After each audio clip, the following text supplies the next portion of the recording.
আলহামদুলিল্লাহি রাব্বিল আলামিন ওয়া সাল্লাল্লাহু সাল্লাম আলা নবিয়িনা মুহাম্মদ ওয়া আলা আলিহি ওয়া সাহবিহি আজমাইন। আপনাদেরকে একটা ঘটনা বলি। রাসূলুল্লাহ সাল্লাল্লাহু আলাইহি ওয়াসাল্লাম মক্কা থেকে মদিনায় হিজরত করবেন। সর্বশ্রেষ্ঠ মানুষ, আল্লাহ তাআলার কাছে সবচেয়ে প্রিয় বান্দা। আল্লাহ সুবহানাহু ওয়া তাআলা চাইলে তাকে মক্কা থেকে উড়িয়ে নিয়ে মদিনায় ল্যান্ড করাতে পারেন, কিন্তু আল্লাহ সেটা করেননি। কেন? আমাদেরকে একটা গুরুত্বপূর্ণ শিক্ষা দেওয়ার জন্য। কাজেই নবী মুহাম্মদ সাল্লাল্লাহু আলাইহি ওয়াসাল্লাম আর 10টা মানুষের মতো প্ল্যান করলেন। তিনি শুরুতেই মদিনার পথে না গিয়ে উল্টো দিকে একটা গুহায় গিয়ে লুকিয়ে রইলেন, কারণ শত্রুরা যখন তাকে পাবে না, তারা পাগলের মতো কোথায় খোঁজাখুঁজি করবে?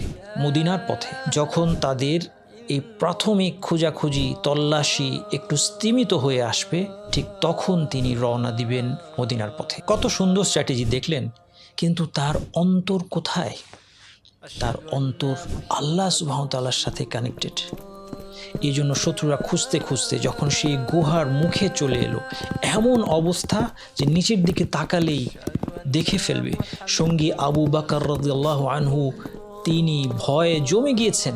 এই অবস্থায় রাসূলুল্লাহ সাল্লাল্লাহু আলাইহি ওয়াসাল্লাম অত্যন্ত প্রশান্তির সাথে তাকে সান্ত্বনা দিয়ে বললেন, লা তাহজান ইন্নাল্লাহা মা'ানা, তুমি দুঃখ করো না, নিশ্চয়ই আল্লাহ আমাদের সাথে আছেন।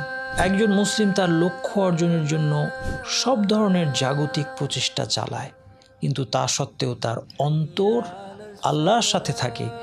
সে তার উপায় উপকরণের উপর ভরসা করে না, সমস্ত তাওয়াক্কুল থাকে একমাত্র আল্লাহ সুবহানাহু ওয়া তাআলার উপর। একজন মুসলিম কখনো অলস বসে থাকে না, সে লেখাপড়া করে, স্কিল অর্জন করে, কাজ পাওয়ার জন্য চেষ্টা চালায়, অসুস্থ হলে ঔষধ খায়, ডাক্তারের কাছে যায়, কিন্তু তার অন্তর ডাক্তারের চেম্বারে পড়ে থাকে না। একজন প্রকৃত মুসলিম কখনো ডাক্তারকে গিয়ে বলতে পারে না, ডাক্তার সাহেব আমার ছেলেকে বাঁচান। একজন মুসলিম ডাক্তারের কাছে যায়, কেননা এটাও শরীয়তের আদেশ। রাসূলুল্লাহ সাল্লাল্লাহু আলাইহি ওয়াসাল্লাম বলেছেন, ইহরিস আলা মা ইয়ানফাউক, যা তোমার জন্য কল্যাণকর সেটা অর্জনে সচেষ্ট হও। কিন্তু পরের বাক্য কি? ওয়াস্তাইন বিল্লাহ, আল্লাহর সাহায্য চাও।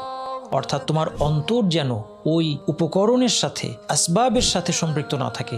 তোমার অন্তর যেন সম্পূর্ণ ভরসা, নির্ভরতা এবং আস্থা আল্লাহর উপর রাখে।